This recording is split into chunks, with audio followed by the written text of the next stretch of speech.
A continuación, les platicaré un poco de Ana Laura Martínez Gargot.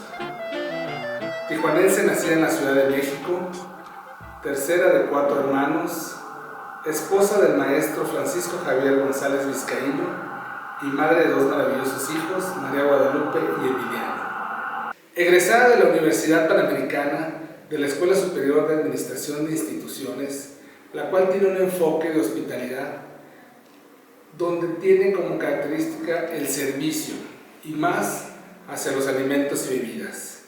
Sommelier de vino de la Escuela de Sommeliers de Chile, sommeliers de té en Argentina, la ha llevado a tener este gran gusto por las bebidas.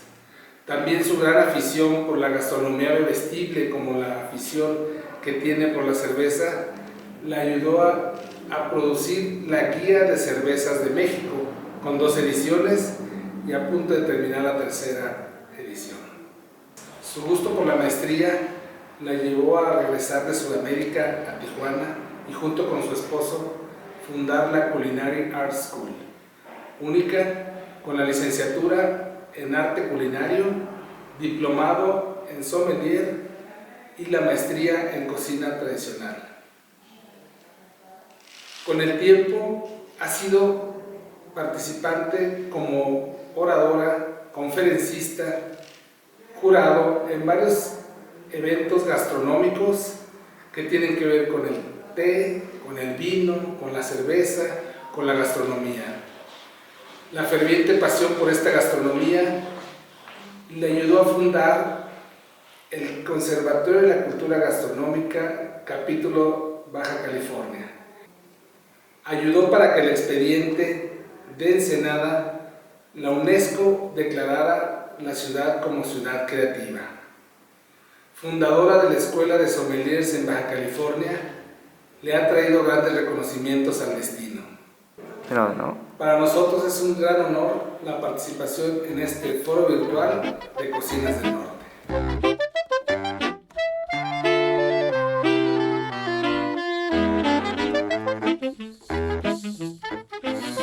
Muy buenos días, estoy muy contenta de estar aquí participando en este primer foro virtual de las Cocinas del Norte.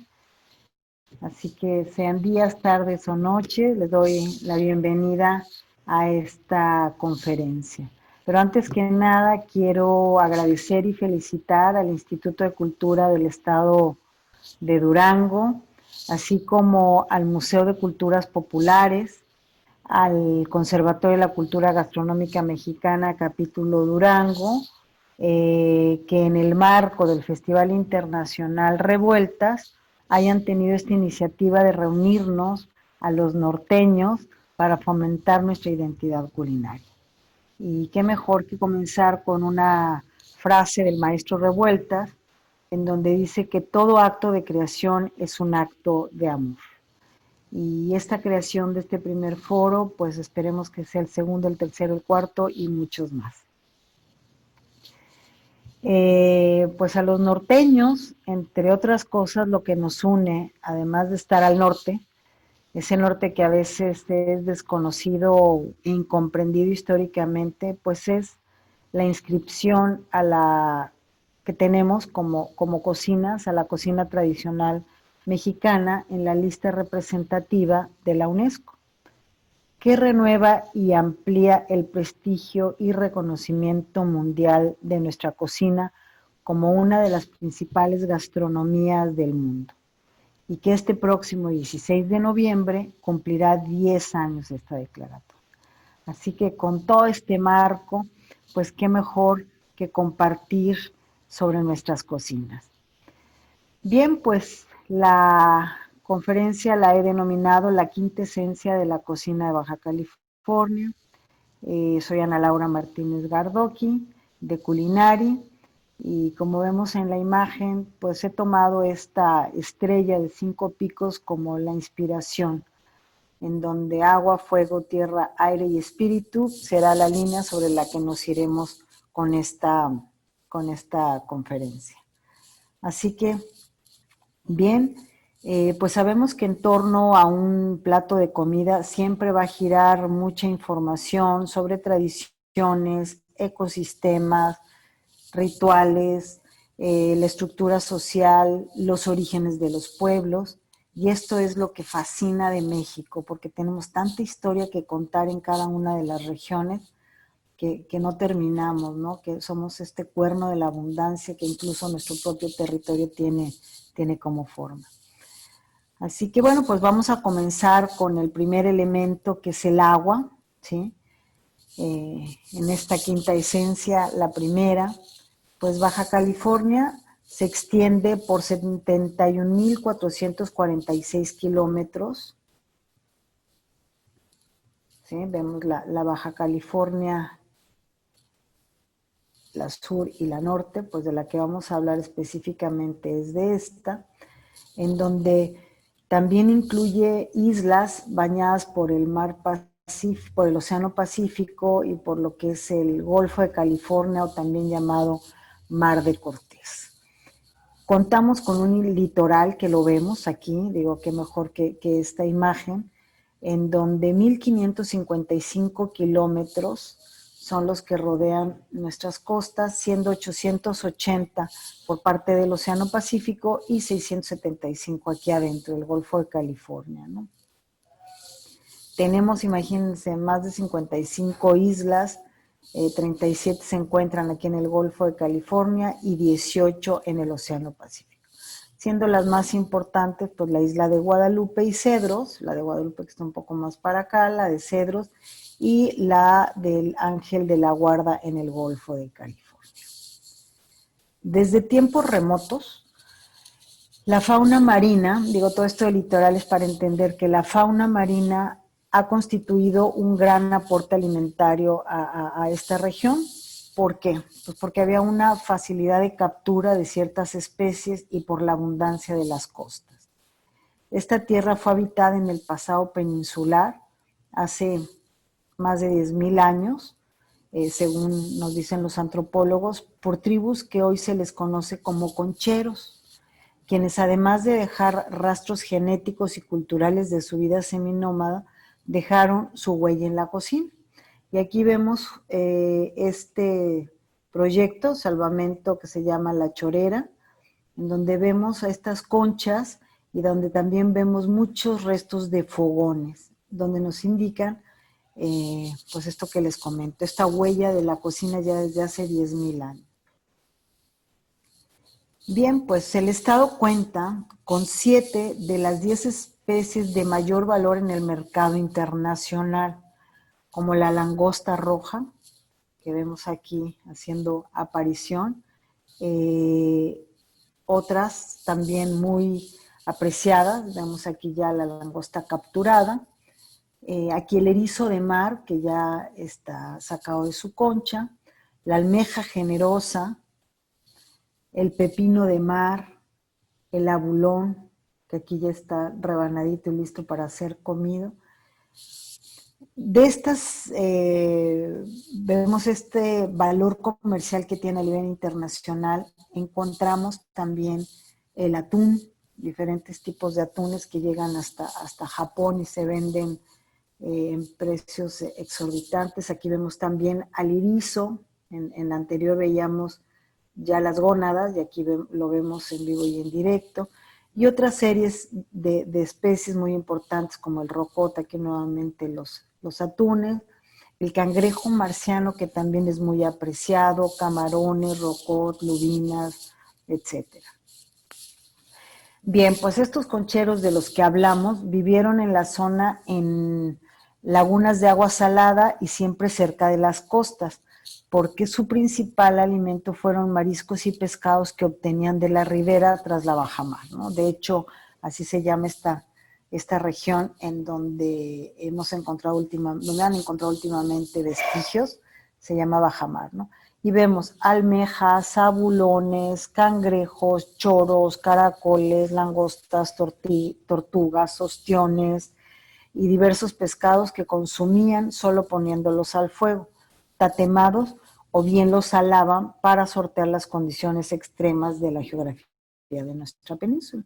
Y aquí vemos una muy famosa, la llamada pata de mula, haciendo referencia justamente a la patita, y aquí la vemos ya abierta, ¿no? Muy sencillas de preparar, y después otras especies que se fueron introduciendo, ¿no? Como son hoy por hoy estos ricos ostiones, ¿sí? Que los vemos, ostiones kumiai, ostiones komamoto, o la famosa vieira que se conoce en Europa, que para nosotros es la garra de león, ¿no? Que tiene esta formita, vemos aquí la de león y aquí la de la mula, ¿no? Haciendo referencia a estas pezuñas. Aquí vemos otro de los cangrejos que también tienen esta importancia comercial, que son deliciosos, el ruby que se llama, de aquí los famosos choritos, ¿sí?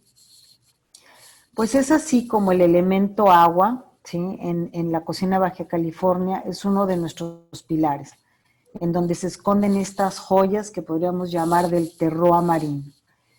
Eh, Aquí, bueno, en estas imágenes nosotros vemos digo, ojalá pudieran probarlo, pero bueno, ustedes se van a imaginar el sabor inigualable que tienen estos productos por una condición, entre muchas otras, que son las corrientes en el fondo del mar del Pacífico que hacen que haya aguas heladas. Entonces, muchos de estos productos son grasos porque se tienen que defender frente a estas corrientes heladas que vienen desde Alaska y hacen que su carne sea deliciosa. Entonces, este es una de los, eh, pues de lo que nos da el ecosistema marítimo en esta región. Entonces, pasando después a la tierra, que sería el segundo elemento de nuestra quinta esencia, contamos con diversos climas, dando una geografía única, con una abundante cantidad de recursos naturales de la que derivan muchas de las actividades productivas del estado. Tenemos 3 grandes regiones, una desértica y árida, bellísima, con unos colores, de verdad que los colores de los cielos de Baja California son únicos, como ustedes lo pueden aquí observar. Otra de clima mediterráneo, formada por valles, muchos de ellos agrícolas, como vemos aquí, estos viñedos, ¿sí? que son tan contradictorios con la foto anterior. Esto es Baja California, esta mezcla que hay que recorrerla para enamorarse y entenderla.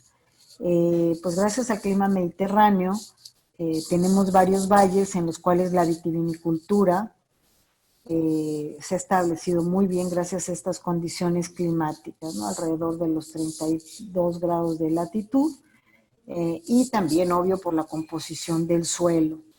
Hoy por hoy, entre el 85% de la producción del vino a nivel nacional se da en nuestros valles, desde Santo Tomás hasta los de Tecate, ¿sí? Teniendo una amplia gama de tierras, y obviamente de condiciones que le dan esta diferencia al vino que pueda darse en Tanamá, en la región de Tanamá, que es al norte, con uvas traídas de los misioneros como es la Rosa del Perú, la uva Misión, ¿no? Con la que llegaron los evangelizadores, o las recientemente insertadas, italianas, españolas, francesas, que se han encontrado muy bien con este clima, como es la Petit Verdot, obviamente todo lo que es la parte de Cabernet Sauvignon, Merlot, en fin, ¿no? Tenemos españolas, italianas, francesas muy bien adoptadas, y también aquellas autóctonas que llegaron desde entonces con los españoles. Y esto pues tal cual es gracias al clima. También tenemos otra región en donde tenemos bosques. El encino nos representa. El encino, con esta bellota que ustedes pueden ver aquí, formó parte de la alimentación de los antiguos pobladores, que así como iban a la costa en el verano, que hacía mucho calor, pues iban a los bosques, y en los bosques se encontraban esta proteína adentro de la semilla de la bellota.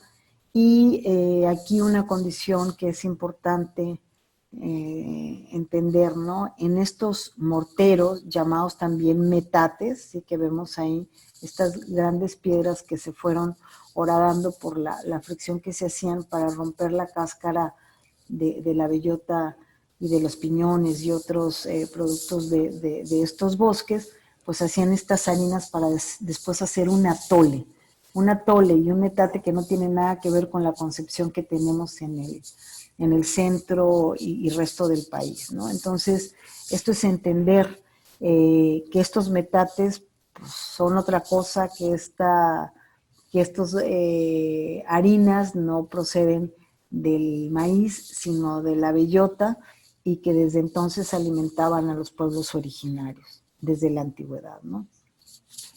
Estos pueblos pues siempre han vivido en armonía con el medio ambiente, que es algo que hoy por hoy es imprescindible, el vivir en comunión y en comunicación con la sustentabilidad de nuestra naturaleza, ¿no? Ellos ya lo hacían y lo quiero destacar, ¿no? Porque aprovechaban los recursos escasos del mismo y pues hacían de esto su alimento, su medicina.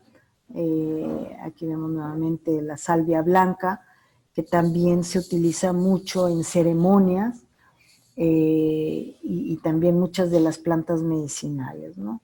Estas son fotografías de 1920, ¿sí? De 1880, y aquí también estas imágenes nos hacen entender a la gente tan distinta en cuestión de colorido, en sus vestimentas, en cuestión de sus artesanías. Estas son las artesanías del desierto, esta es la manera en cómo se aprovechaba la naturaleza para construir vivienda. Entonces, estas de las cosas interesantes que hay que poner con destacador para poder comprender la cultura del norte, ¿sí? Bien, pues la agricultura, vamos a ver esta maravilla de colores que nos da esta fotografía, ¿no? La agricultura de hortalizas también es algo que nos destaca. Verduras baby, frutos del bosque, del suelo, que presentan en nuestros valles son ejemplos de esta riqueza, ¿no?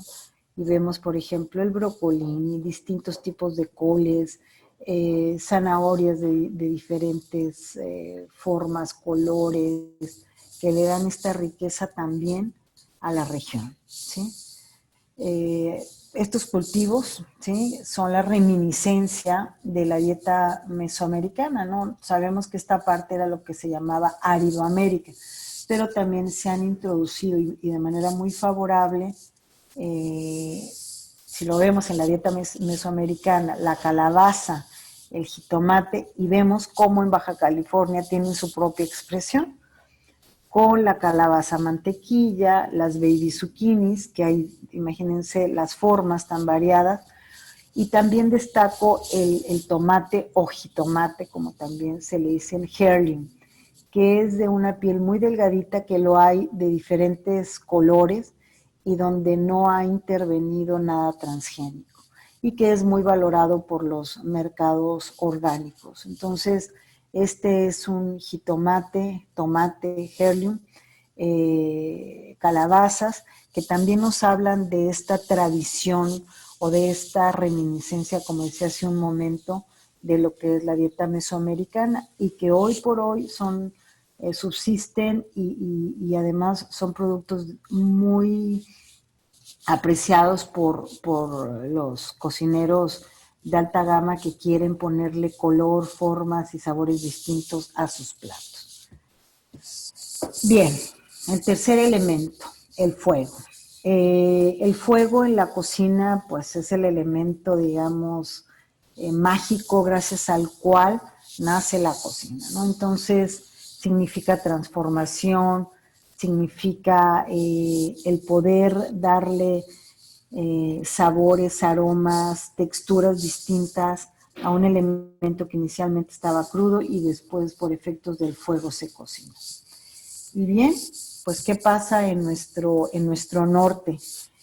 Que nos caracteriza el asado, ese asado que para nosotros es un acto ritual, que va desde la preparación de la leña o bien del carbón, hasta el cuidado de la parrilla, del conocimiento de la carne, de los vegetales, de los mariscos, para ponerlos al fuego.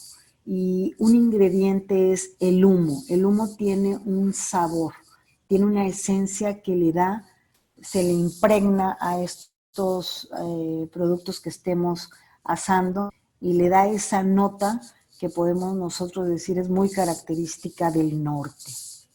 Sabores como el mezquite, que le aporta sabor a nuestras tortillas, a nuestros asados. Y aquí vemos algo también imperdible, ¿no? Aquí vemos los chilitos güeros, que son imperdibles en todas las taquerías, el asado, ¿verdad? Aquí ya vemos estos chilitos, con nuestras tortillas, ¿no? Más acá está el nixtamal donde se elaboró, pero bueno, es este sabor que nos identifica como el norte, ¿no?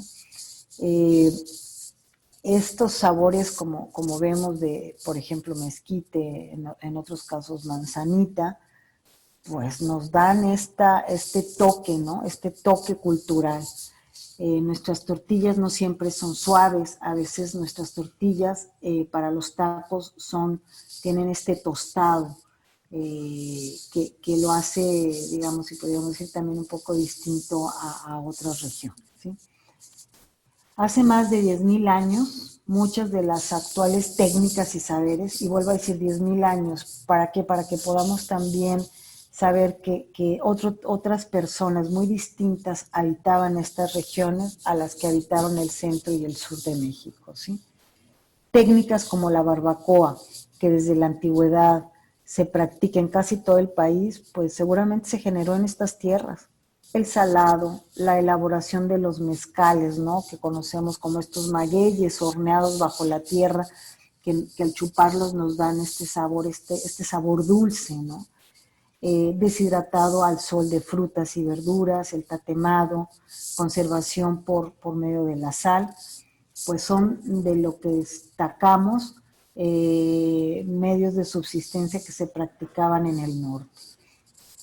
Y también aquí vemos esta parte novedosa, que es con este sabor y con este gusto que tenemos por lo asado, pues también incorporar otras técnicas que llegaron con otro tipo de migración, como es esta caja china, que es pues debido a la influencia de las migraciones que están presentes en el estado, ¿sí?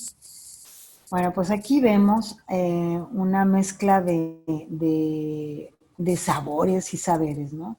Algo que nos representa es la famosa langosta estilo Puerto Nuevo, que además no es que haya un lugar que se llame bueno, hoy por hoy sí existe un lugar que se llama Puerto Nuevo, pero en aquel entonces se decía langosta estilo Puerto Nuevo porque tiene una curiosidad, que arriba, bueno, que donde venían muchos aficionados a la caza de la langosta, caza pesca de la langosta, había un letrero que decía, un letrero que hacía alusión a unos cigarros Newport, ¿no? Entonces, por eso es que toma su nombre, por Puerto Nuevo, ¿no? Entonces, son de estas curiosidades que se dan en nuestra región. ¿Y qué es lo que había? Pues había langosta. ¿Y qué era lo que se daba? Pues lo que había. ¿Con qué se hacía? Pues si había manteca para los frijolitos, pues también se le ponía manteca a la langosta. Y si las personas que inicialmente iniciaron con esta tradición, su origen era Sonora, y lo que tenían era harina para hacer tortillas estilo sobaqueras, pues qué mejor que prepararlas. Y con lo que había, chilitos para hacer una salsa de chiles secos, ¿no? Con el chile colorado, o con algún pico de gallo, y pues no podría faltar el arroz, ¿verdad? Entonces, vemos aquí, este es el típico ejemplo de lo que ha sido la necesidad y la oportunidad. Por un lado, la necesidad de comer y de ofrecer algo a la gente que venía de esas regiones, y lo que la gente sabía hacer, ¿no? pues tortillas de harina, frijolitos, arroz, salsa. ¿Y qué es lo que había? Pues había langosta, ¿no? O sea, como que qué pena que te tenga que ofrecer langosta porque no tengo otra cosa, ¿no? Son curiosidades interesantes, ¿no? Y aquí vemos también una almeja tatemada, ¿no? Que en el centro tiene el pico de gallo, lo que había, se cierran hasta el día de hoy, se envuelven en papel aluminio y se ponen a las brasas. Es una delicia. Pues aquí vemos la presencia ya en los platos, ¿no? De estas verduras baby, cilantro criollo, cómo se van mezclando y se va generando la cocina de Baja California, que para muchos el decir es cocina de ingrediente, con lo que les acabo de mencionar, pues se entiende. No, todas las cocinas obviamente parten de ingredientes, pero aquí el ingrediente fue lo que llevó a crear la cocina tan sui generis como lo es, ¿no? Pues los food trucks, en donde vemos la presencia de salsas machas, de chiles secos, como salsa verde, como chilitos encurtidos, igual ketchup y mostaza, y como salsas de chiles, de chile verde, de chile rojo, tipo Sinaloa, por ejemplo, ¿no? Entonces, esto es como muy común verlos, ¿no? Vas a ver este tipo de salsas en muchos de los lugares. Bien, el siguiente elemento, el cuarto, el aire, que está presente y lo identifico como el movimiento y lo que hemos llamado también, o lo que llamo transferencia de tecnología, debido a la vecindad con Estados Unidos y obviamente con los diferentes estados de México, ¿no? Ser fronterizo es uno de los beneficios que tenemos culinariamente hablando. Y aquí está presente una cerveza, ¿no? Que además se llama La Lupulosa, de una cervecería Insurgente, que está hecha con alta tecnología gracias a esta transferencia que llamé, gracias a este aire, la posibilidad de muchos jóvenes que tienen esa suerte de poder estudiar, ser de aquí y de allá, ¿no? Entonces traer lo mejor, como en este caso ha sido, conocemos que San Diego es la capital de la cerveza artesanal en Estados Unidos, pues es una zona, cuando vemos San Diego, Tijuana o San Diego, Tijuana, Ensenada, desde el punto de vista transferencia, pues es una sola región bicultural que ambas se enriquecen, ¿no? Y lo vemos. ¿Se acuerdan que les decía esta tortilla que no está suave, es una tortilla que está un poco más durita? El chile, que no podía fallar, con unos camarones preparados, bueno, chile asado, abierto, con unos ricos camarones adobados con diferentes chiles secos y aguacate, ¿no? Entonces esto es lo que comemos por aquí se me hizo agua a la boca. Este es el aire que ha llegado, ¿no? Todo lo que ha venido de otras regiones. Y bueno, somos conocidos en Baja California como el estado líder a nivel nacional también en la producción y calidad de cerveza artesanal, ¿no? Como les digo, todo esto derivado de censos que se han hecho en donde los diferentes aspectos ven que hay una pujante, donde hay un pujante sector productivo, ¿sí? Y bueno, nos han llamado la capital, a Tijuana, por ejemplo, la capital de la cerveza artesanal en México. Bueno, es incuestionable saborear las delicias que el Estado nos ofrece, desde tamales de elote, donde les digo muy al estilo los uchepos de Michoacán, hechos por gente que obviamente ha migrado, pero que los encontramos y que hoy por hoy son famosos en Rosarito, ¿no?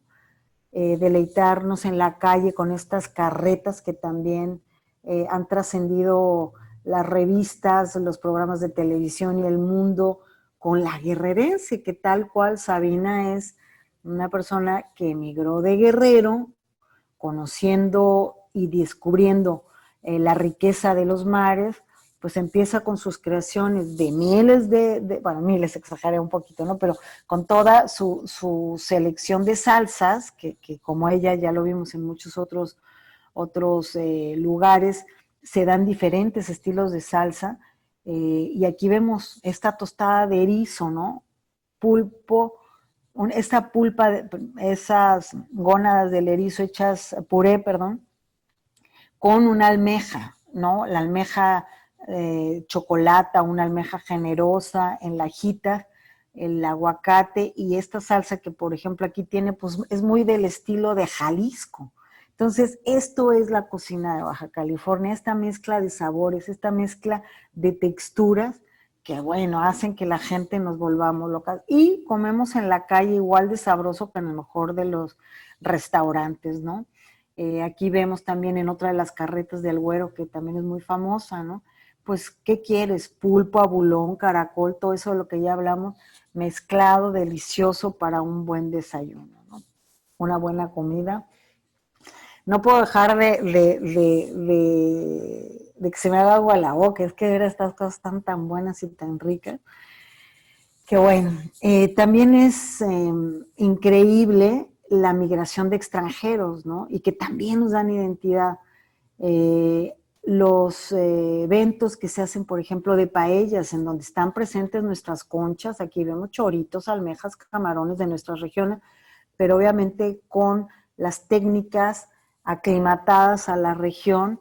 ¿Por qué? Porque hubo gente que vino con compañías como Formex Ibarra a plantar olivares y también con todo el tema de Domecq y los vinos, ¿no? En el siglo pasado, y que llegaron para quedarse y empezar con sus ganas de recrear estos sabores del Mediterráneo, pues se dieron cuenta que había unos sabores fabulosos que se podrían hacer en estas paellas que hoy por hoy son un clásico, como cierre de las fiestas de la vendimia, por ejemplo, ¿no? O en Tijuana, en uno de los restaurantes, el High Alay, que fue el Chiqui High, que fue producto de esta pelota vasca, ¿no? Entonces, españoles, italianos, como la ensalada César que vemos también aquí, un plato que nace en Tijuana, también, como les decía, pues ¿con qué? Pues con lo que hay, ¿no? O sea, podríamos decir que mucha de la cocina de Baja California se gestó con lo que hay, ¿no? Entonces, igual la cocina china de Mexicali, ¿no? El pan, la cerveza de Tecate, ¿no? Son tan solo ejemplos de estos platillos que hay que decirlo, nacieron de México de Baja California, de Tijuana para el mundo, ¿no? Y hay que, la margarita, el clamato, eh, en fin, ¿no? Entonces, ¿qué podemos hablar? Pues que hay una pluralidad cultural que se da cita en este estado eh, de manera de manera increíble, ¿no? Entonces tenemos quesos al estilo italiano, ¿no? En la región de Ojos Negros, en donde tienen albahaca de la misma manera que tienen jalapeño, que son una delicia y que también tienen ya se está buscando que sean conocidos a nivel nacional y tengan esta denominación, no sé si de origen, pero sí un reconocimiento porque se hacen a la usanza, se guardan, se añejan en estas cavas que podríamos pensar que estamos en Europa para mucha gente y en realidad, claro que no, esto pertenece a viñedos donde están guardando vino y a cavas donde se están guardando quesos aquí en Baja California, ¿no? Entonces, el, ¿por qué se da esto? Porque, bueno, la historia, imaginemos un poco, ¿no? Que hubo ranchos, ¿no? Otra de las cuestiones que caracteriza a Baja California son estos ranchos que se establecieron a lo largo del siglo XIX y se empezaron a comercializar diversas mercancías. Los rancheros intercambiaban o vendían cuero, sal, queso, carne seca, que también es muy importante en el norte, cebo, mantequilla, higos, pasas, aceitunas, baquetas, vinos y otros productos que producían por otros artículos que llegaban en barcos a la península, como algodones, linos, lanas, sedas, ferretería. Entonces, los conocimientos del mundo antiguo de los indígenas convertidos en rancheros o mineros, porque fue muy importante Real del Castillo, ¿no? Eso se empiezan como a amalgamar, ¿no? Y empezamos a ver pues que entre las plantas nativas, los recursos propios marinos y que daba también el campo, ¿no? Pues empieza a haber una serie de ranchos muy importantes que hasta el día de hoy tenemos esta connotación. Somos testigos de todo esto y que forma parte de este patrimonio gastronómico que estamos como descubriendo, ¿no? Desde los Chinamex en Mexicali, como estos quesos, como la cerveza, como el vino, que además están siendo un detonante en el desarrollo económico y la consolidación de la identidad gastronómica de Baja California. Bueno, estamos llegando ya al quinto elemento, el alma, ¿no? El alma, el espíritu, lo que mueve.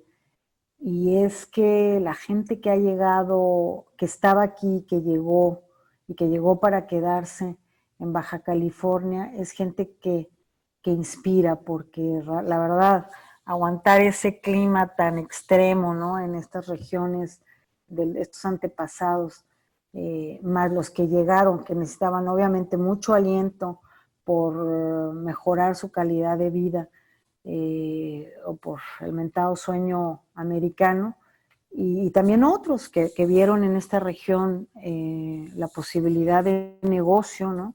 Pues ha hecho este mosaico, este vitral que nos enriquece. Entonces, a esto le he llamado el alma, ¿sí?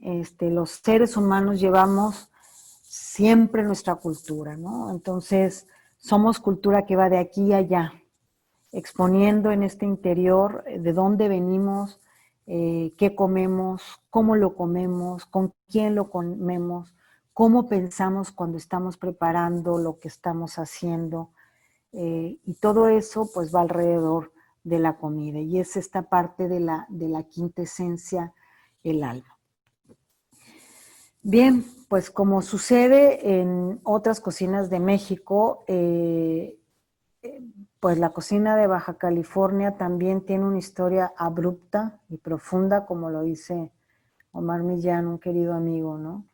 Que va en consonancia con su geografía. Aquí vemos vemos a estos que son pueblos originarios, que siguen vivos, ¿no? Que siguen vivos, pero que están en condiciones muy complejas de poder continuar y darnos aquellos conocimientos. Entonces esto lo hace complejo, pero bueno. De los 5 grupos indígenas nativos de Baja California, Cochimisco, Capaz, Kumiai, Paipai y Quilihuas, cada uno diferenciado por su propio idioma, pues el que se ha visto más amenazado en esta actualidad son los Quilihuas, pues son menos de un centenar y conservan su idioma menos de 12 personas, ¿no? Entonces, pues sabemos que si se va el idioma, también se extinguen las costumbres alimenticias. Muchos de ellos nos hablan de los quiotes asados, por ejemplo, que salían de los magueyes, del atole de bellotas que ya les mencionaba, del pozol de trigo, del atole de maíz con frijol, de una sopa de chícharo que hacían con hueso, ¿no? Que era lo que se tenía, pero que también lo aprovechaban. Los cacomites, que son unos tubérculos silvestres que se cocían en hoyo, ¿no? Por eso les decía este tema de la barbacoa, ¿no? Los guisados de biznagas, un frijol silvestre con costilla, caldo de conejo, cachora, el agua de un plátano de palmilla, bebidas también de manzanita, que es una pequeña frutita. Pues todo esto va a quedar en los museos lamentablemente porque no ha logrado trascender hacia otras culturas donde le demos este valor, ¿no? Aquí quiero también pues hacer un poco de historia, ¿no? Porque hay que entender también a la Baja California desde este ámbito. Imagínense que, bueno, sabemos que México está marcada por la llegada de la conquista en el siglo XVI de los españoles, ¿no? Sin embargo, aun cuando en 1535 Hernán Cortés exploró las costas de Baja California, las abandonó porque las consideró inhóspitas, fue hasta un siglo y medio después que esta región recibió una nueva migración que marcaron la historia de nuestros días. O sea, pensemos que ya había vida colonial cuando apenas aquí estábamos en otra etapa histórica, ¿no? Entonces también eso, la historia que se cuenta pues es la historia de ciertas regiones.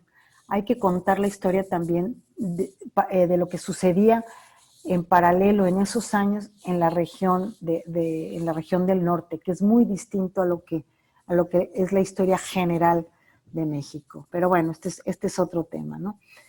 Los misioneros de Nueva España pues establecieron una forma de vida distinta, querían imponer, ¿no?, a la gente autóctona.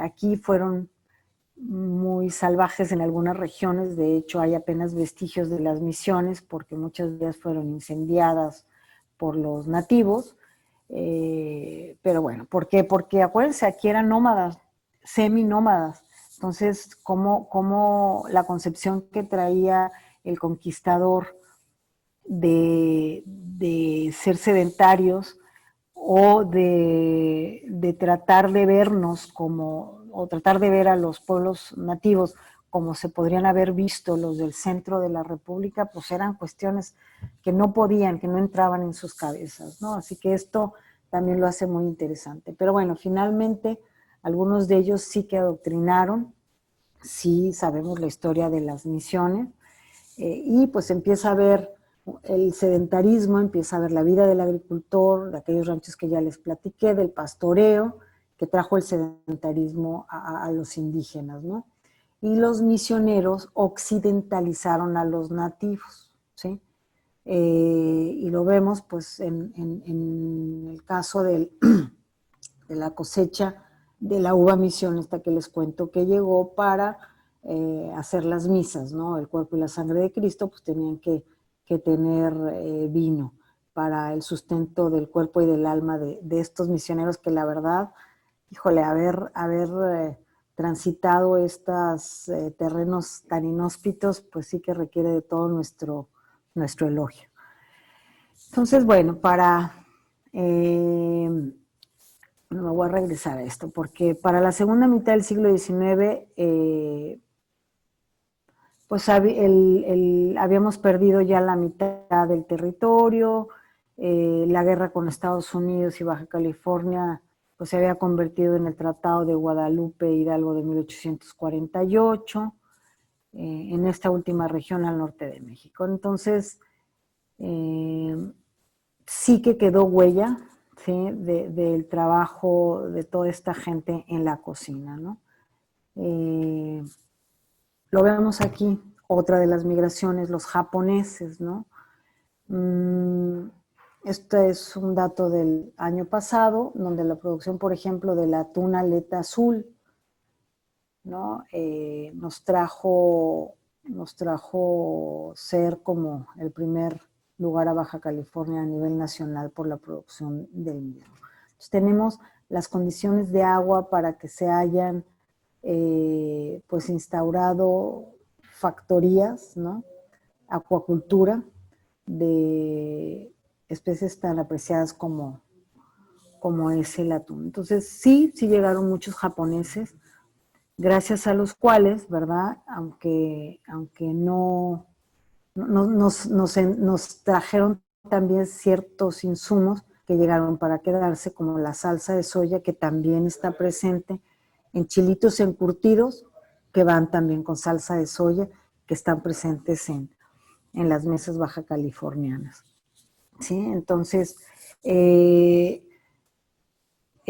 pues aquí que vemos, que la cocina de Baja California se identifica en cada uno de los municipios que la conforman, se manifiesta con las peculiaridades que hay en cada uno, en la relación íntegra que hay con el entorno, ¿no?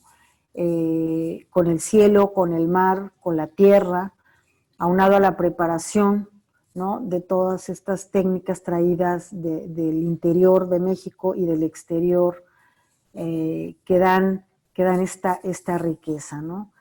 La cocina de los bajacalifornianos es producto de un sistema cultural bien complejo, de mucho dinamismo, de pasados y presentes bien integrados, y también pues de un largo proceso de épocas, de procesos, pueblos originarios, mestizaje, llegadas nacionales, ¿no?, que persisten muchos de estos productos, ¿no? Y toda esta mezcla pues ha dado cosas deliciosas que han puesto que los reflectores, tanto nacionales como internacionales, estén en nuestro territorio, ¿sí?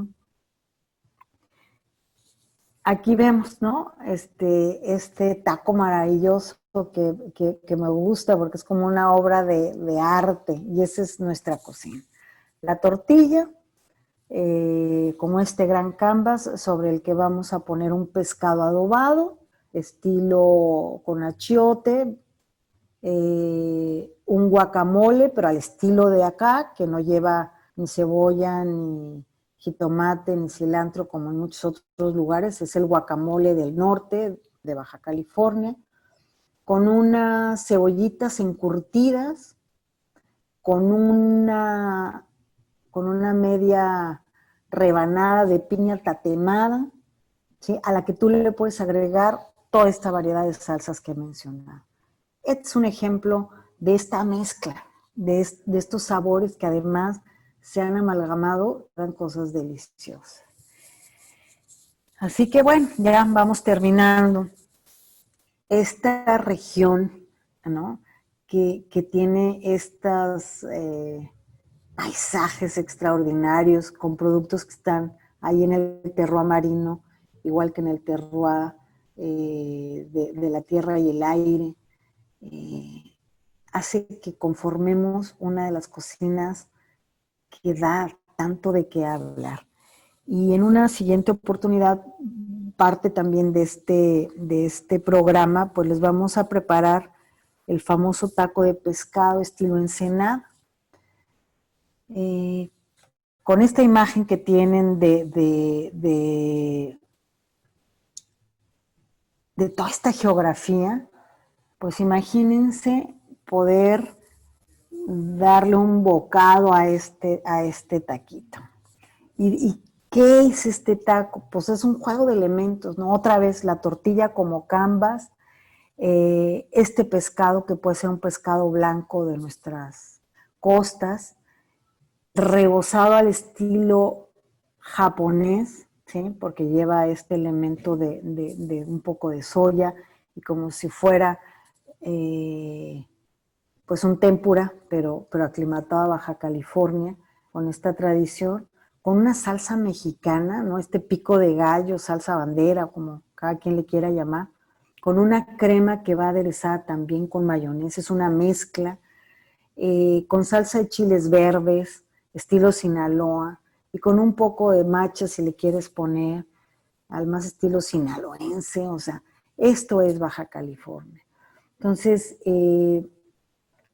pues quiero cerrar la conferencia con una frase que me gusta mucho de Albert Einstein, ¿no?, que le dice a su hija: cuando aprendamos a dar y recibir esta energía universal, querida Lizer, comprobaremos que el amor todo lo vence, todo lo trasciende y todo lo puede, porque el amor es la quintesencia de la vida, dicho por Albert Einstein.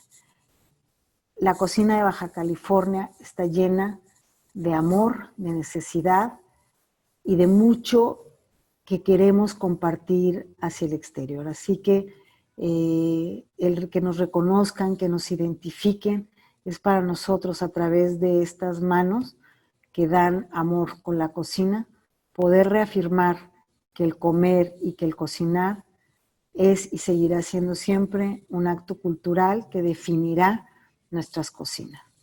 Muchas gracias y nos vemos en la receta de taco de pescado estilo Ensenada.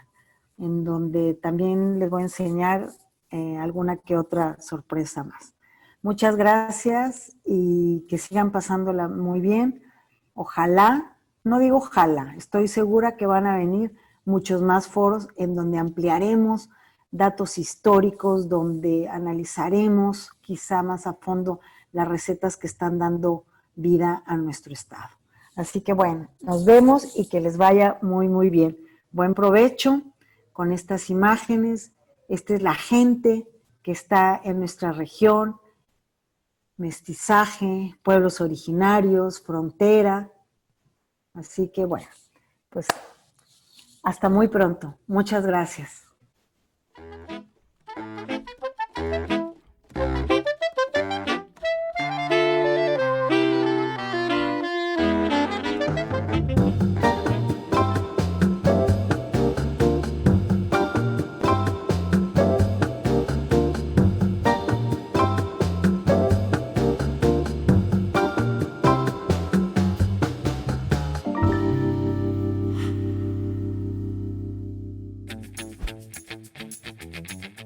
Bienvenido al Diplomado en Cocinas de México, de la región Pacífico Norte, del estado de Baja California.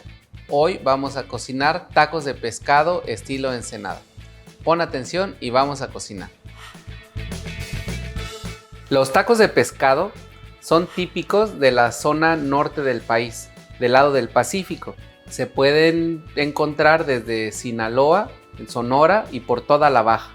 En Baja Sur hay un estilo para hacer tacos de pescado, pero en esta ocasión vamos a hacer unos del estado de Baja California Norte, del municipio de Ensenada.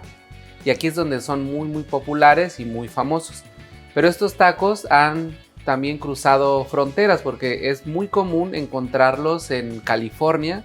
En cualquier carta de un restaurante van a encontrar un fish taco.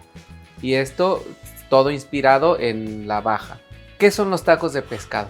Son un taco que se sirve siempre en una tortilla recién hecha. Generalmente las tienen en hieleras para conservar su calor, no se calientan en el comal. Y encima se le pone una fritura de pescado. Y este pescado anteriormente era hecho con angelito.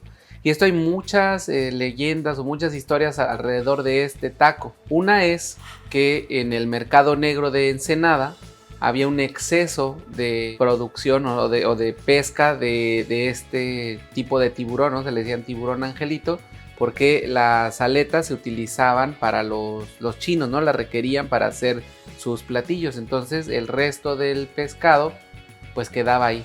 Y esta fue una manera de poderlo comercializar. Al ser un pescado de un aroma muy fuerte, hay que disfrazarle un poco el sabor, ¿no? O más bien perfumarlo. Y esto se hace siempre con un poco de limón, ajo picado y orégano. Y esto es lo que era la parte como central del taco de pescado. Y a esto se le unió la cobertura que se le pone.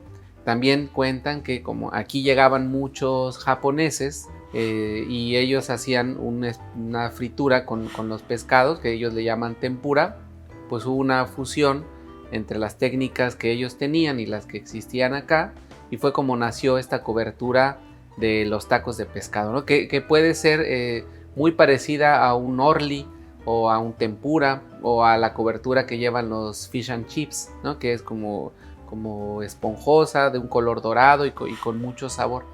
También a los tacos de pescado los caracteriza que llevan siempre una guarnición de vegetales frescos. Es repollo principalmente, o la col blanca que se corta muy finamente y esto se le pone encima.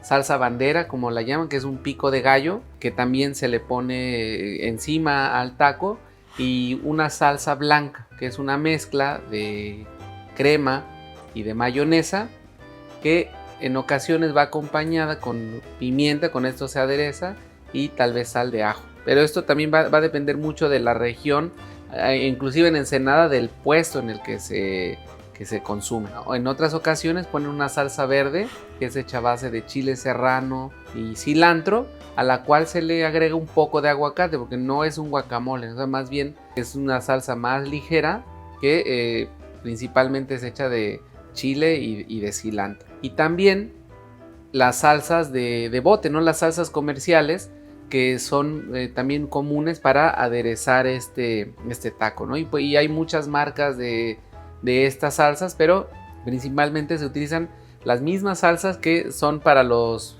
mariscos, ¿no? Y pueden ser salsas sinaloenses o salsas de la Baja las que lo van a aderezar. También la manera en la que se cocina, ¿no? Esto es algo importante. Es un taco que se hace la proteína en fritura profunda y en algunas ocasiones utilizan manteca, en otras ocasiones aceite y en algunas otras una mezcla de ambos, ¿no? Y esto le va a dar una textura y un sabor muy característico. Vamos a cocinar los tacos de pescado.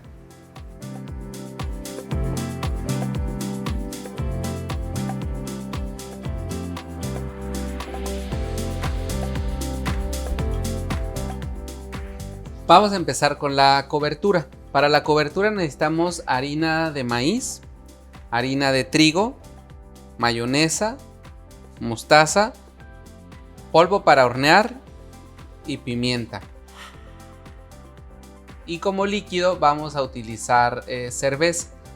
Aquí te recomiendo que utilices una cerveza que sea de un sabor muy tenue, ¿no? Una lager funcionaría muy bien para esto, ¿no? No es tan necesario el sabor de la cerveza, sino más bien lo que nos va a aportar, ¿no? En cuanto a la textura de la cobertura que vamos a hacer. Entonces primero vamos a mezclar todos los polvos, ¿no? Bueno, vamos a poner la harina de maíz, la harina de trigo y hay que mezclarlos muy bien. Es importante aquí que siempre los polvos los mezclemos primero para que se integren y nos den una mejor textura al momento de cocinar. Después vamos a poner el polvo, vamos a mezclar muy bien. Esto sí es importante para que aseguremos que toda la mezcla tenga la misma cantidad, ¿no? Entonces cuando estemos cocinándolos no inflen más de un lado ni de otro. También aquí, o sea, como un tip, pueden utilizar un poco de bicarbonato y esto va a ayudar a estabilizar un poco el pH y esto genera un color dorado más parejo. Pero como tenemos cerveza, esto también va a funcionar muy bien. Vamos a poner pimienta y orégano, ¿no? El orégano con las manos vamos a deshacerlo muy bien para que se haga un polvo como fino. Esto va a ayudar mucho a aromatizar. También aquí esto es importante, ¿no? El angelito, ¿no? El pescado que generalmente se utiliza para eso es un pescado con un aroma fuerte. Y este tipo de peces se utilizan en todo el país, ¿no? También es muy común en la parte del Golfo que se utiliza cazón, ¿no? Y el pan de cazón y empanadas de cazón y muchas recetas con eso, ¿no? Pero siempre van acompañados de aromas que los ayuden a hacer como más agradables. Después vamos ya a incorporar el resto de los ingredientes. Voy a mezclar primero la mostaza con la mayonesa, ¿no? La mostaza en realidad sí nos ayuda mucho a subir, debe ser mostaza americana para que nos aporte acidez, ¿no? Esto va a ayudar mucho al momento de estructurar la masa y que tenga una muy buena textura. La mayonesa es algo que es como común, ¿no? Que le agreguen y esto más bien va a funcionar para estabilizar la masa, ¿no? Nos va a ayudar mucho a que esta cobertura quede como muy pareja, ¿no? Entonces aquí, para no desperdiciar nada, nos vamos a ayudar con una miserable para integrar, ¿no? Entonces voy a poner mi mayonesa y la voy a ir mezclando con todos los ingredientes. La cerveza o el líquido que pongan, porque también van a encontrar recetas que esto lo manejen con agua mineral, ¿no? Que también es válido. Hay que ir agregando poco a poco. No lo agreguen de golpe porque hay veces que influyen otros aspectos, ¿no? O sea, hablábamos del gluten, ¿no? Que a mayor cantidad de gluten que tenga la harina, pues mayor absorción de líquidos, ¿no? A menor cantidad también. Entonces hay veces que va a pasar hasta la misma marca, va a cambiar un poco de bolsa en bolsa, ¿no? Eso va a depender mucho del tipo de trigo que estén usando para elaborarla. Entonces vamos a ir agregando. También algo importante es que la receta en un momento se parece que es muy líquida, pero es importante reposarla, ¿no? Ese tipo de coberturas que utilizamos generalmente para los mariscos, es importante reposarlas porque ya en el reposo muchas de las partículas, ¿no? de la harina de trigo, tanto como la harina de maíz, se van a hinchar, ¿no? Y eso va a absorber humedad y va a hacer que nuestras harinas queden más estables. Aquí todavía aguanta un poco más de líquido, entonces voy a incorporar y voy a ir moviendo. Ahora, si esto inmediatamente lo elaboramos y empezamos a freír, no va a estar nada estable y probablemente se empiece a desprender, ¿no? O no sea una cocción pareja. En esta ocasión sí va a utilizar todo el líquido. Vamos a asegurarnos de que quede estable la masa, que no se vean grumos. Después de esto vamos a tapar con film o con una tapadera o algo y vamos a meter a la refrigeración para que la usemos posteriormente, ¿no? Entonces vean la textura, que aquí parece pues un poco líquida, ¿no? Después de que entre en refrigeración, esto, sobre todo la harina de maíz, se va a absorber humedad, se va a hinchar un poco y nos va a generar una mejor textura.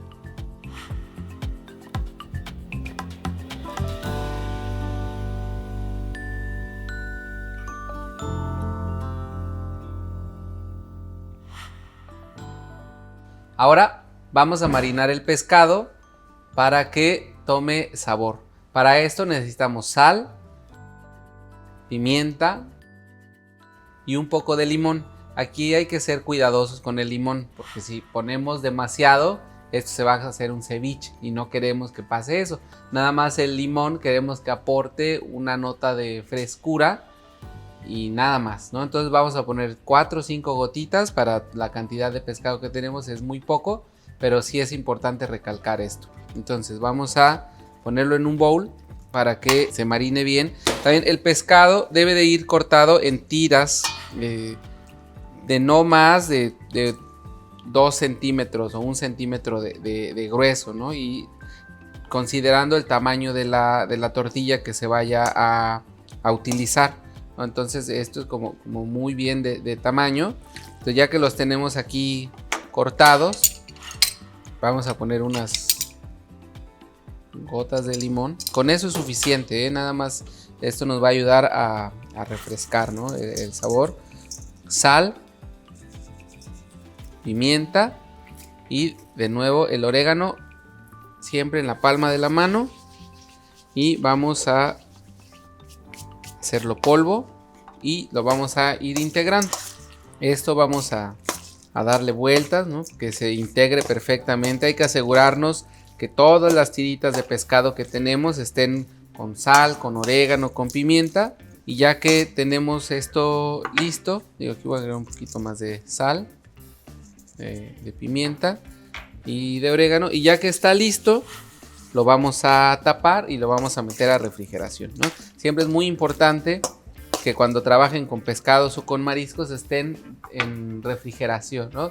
Entre 0 y 5 grados es lo ideal para que se mantengan y no se generen bacterias y los podamos consumir de una manera segura.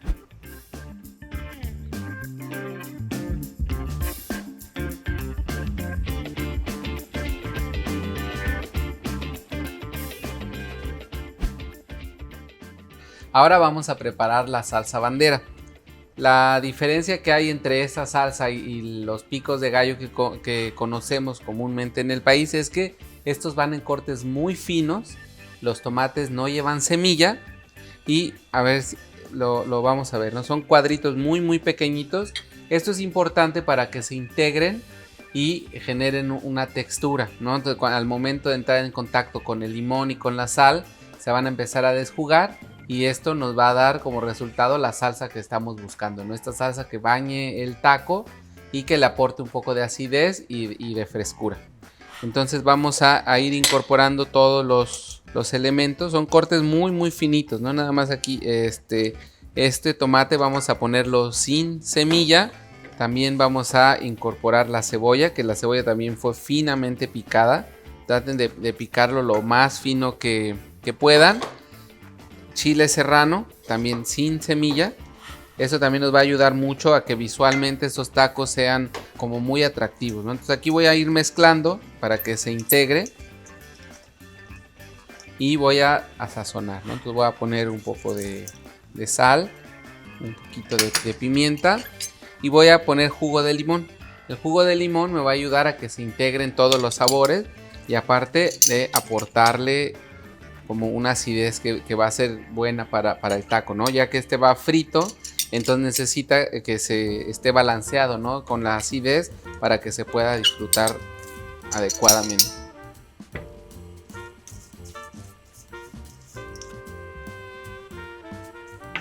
Ya, esto está muy bien ya de sal. Y ahora vamos a incorporar por último el cilantro. El cilantro se cortó con todo y las ramitas, ¿no? Porque estas aportan mucho aroma y mucho sabor, aparte de darle una textura muy interesante. Entonces vamos a poner el cilantro.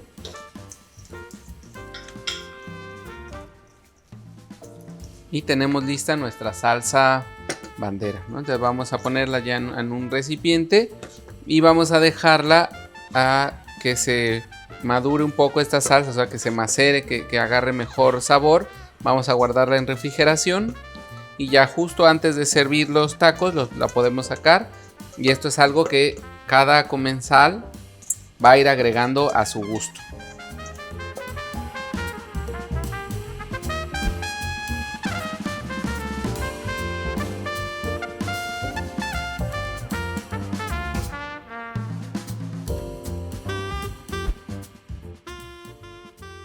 Una salsa que es muy típica de estos tacos de pescado y que no puede fallar, de hecho es la única que a veces ponen en los taqueros, ¿no? La gente que te la va a entregar es esta, y es una salsa blanca y es una mezcla de crema ácida, mayonesa y se sazona con sal de ajo y pimienta negra.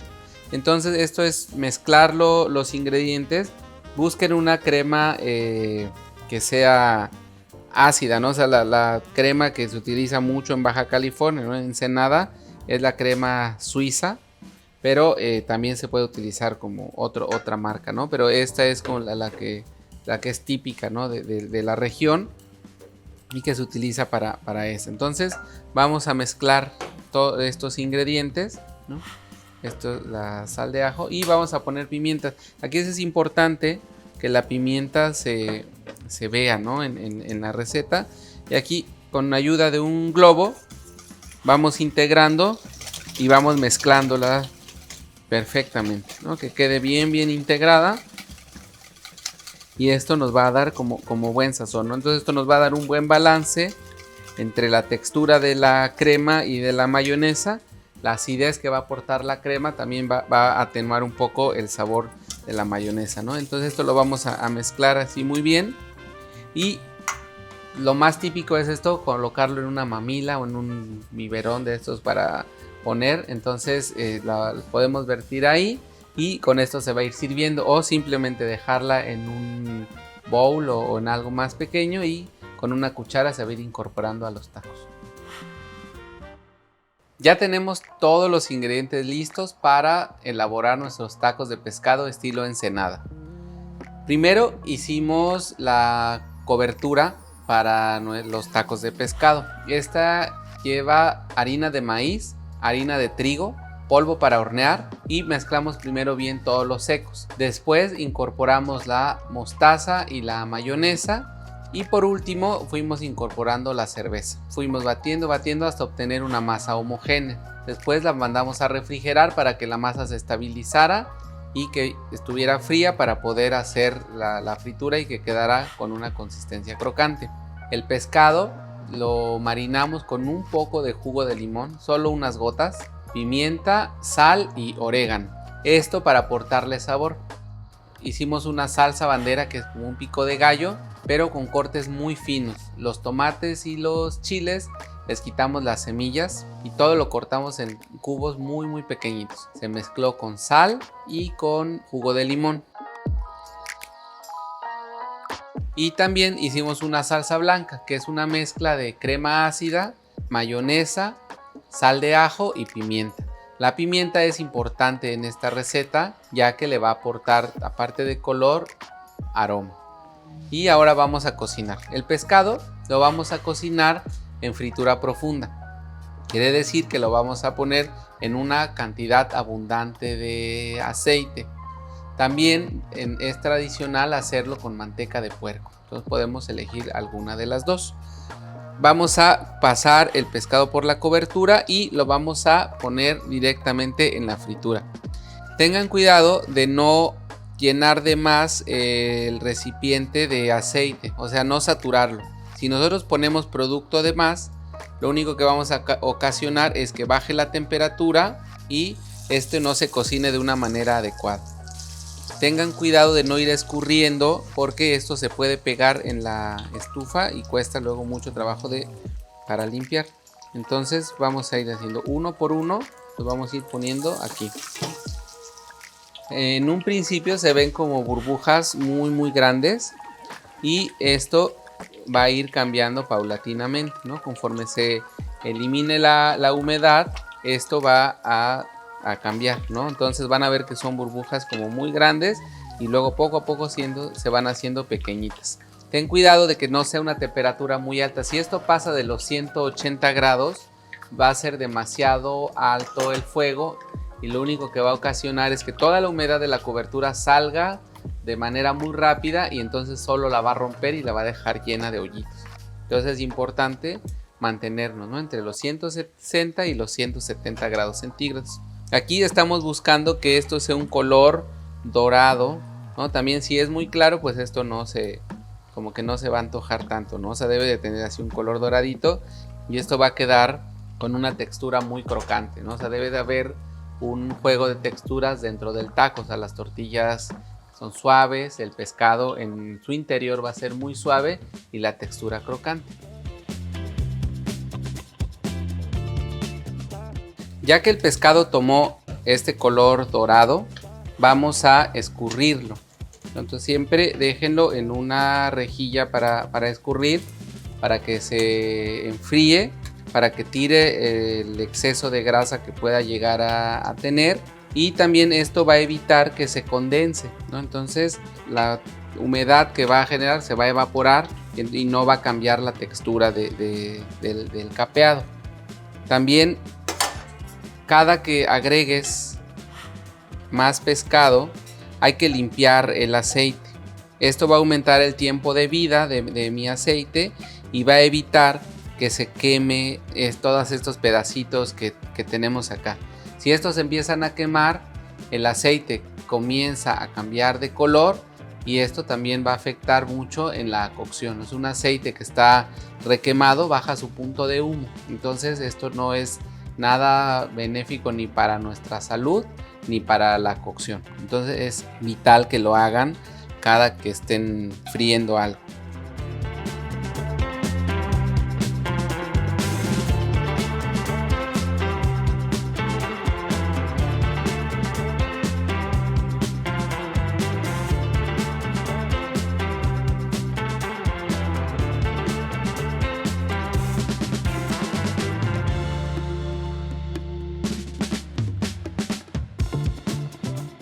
Ya tenemos listos estos pescaditos, ya están capeados, ya se reposaron y si pudieran escuchar, esto está como crocante, ¿no? O sea, a simple, o sea, con el tacto nos damos cuenta que eso tiene como muy buena textura, no ha perdido nada después de que salió de la fritura. Y algo que deben de saber es que si nosotros manejamos unas temperaturas adecuadas al momento de una fritura, la cantidad de aceite que se absorbe en el producto es menor a que si lo hacemos con las temperaturas incorrectas, ¿no? Generalmente cuando empezamos con un aceite muy frío, la cantidad de aceite que se absorbe en el producto es mayor, ¿no? Entonces hay que considerar esto cuando estén cocinando.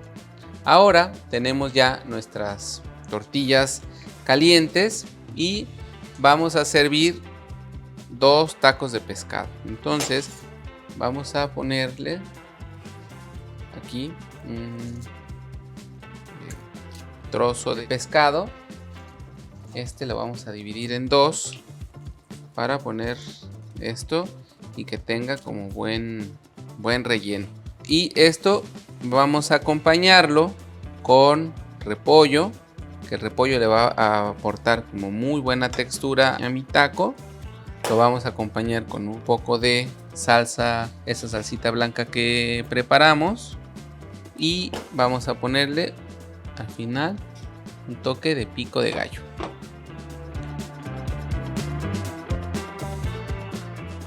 Con esto terminamos nuestra receta de tacos de pescado estilo Ensenada.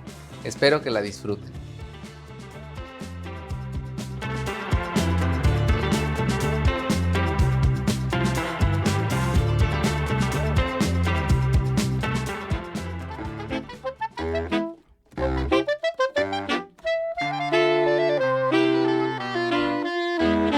Mamá hacía poquito, nada más hacía el vino de nogal, poquito de membrillo y de uva. Y yo le he aumentado todos los otros. Mira, es el de nogal, de membrillo, guayaba, limón, durazno, fresa, granada, piña, mango, mora, perón, pera, ciruela, chabacano y de higo. Y tantito de uva. Y la fruta cristalizada, la cajeta, las conservas, los duraznos en almíbar, rajas de membrillo también en almíbar. Cuando mamá Inés vivía, empezamos a hacerlo. Estaba joven, no le dolía nada, ni a mí tampoco. Empezamos con 5 marquetas de cajeta y luego ya se las llevaron y que querían más, pues le fuimos aumentando. Y hasta ahorita se le hemos aumentado, pero pues no se hace nomás lo que pide. No, claro. Se hace un poquito más, mucho no, porque no se puede, porque si no se quema. Pues me estoy 2 horas, 2:30, porque tiene que estar al pasito para que no se vaya a quemar ni se me vaya a tirar. Pues con el rompope me estoy casi todo el día, porque es mientras se cocen las leches, mientras se hacen los almíbares, mientras se enfría y sacar 130 yemas, ruedita por ruedita, recogerse ruedita por ruedita y azucararse y acomodarse. Es una artesanía. No, yo acabo con los pies hinchados, porque es mucho lo que me estoy sentada. Es que mamá siempre nos decía, pelen bien los duraznos, que no estén lomudos, y los revisaba. Y le sacaba bien donde va pegadita la flor, ahí ese agujerito que no quedara hoyudo, y ella se ponía con la cuchara a estarlo acomodando para que no se viera los hoyitos. Y ella los acomoda. Yo no, sino cuando acabo. No, yo los acomodo con un sedazo, pero voy acomodando con la cuchara. Al durazno se le decía mamá que ya estaban cuando se le enterraba la uña. Entonces se le apagaba y antes se rayaba en ralladores que hacía uno con cartera, se rayaba uno las manos bien feo, no teníamos prensa, se escurría como los chicharrones, así como chicharrones. Ya después mi papá hizo la lucha de comprar un molino, que es el que está allá afuera, la prensa, así, el otro día molieron 15 rejas y exprimir. Marta exprimiendo y yo azucarando, y así. Ya se guardó una parte, ahí queda otra, que en la tarde vienen para guardarla.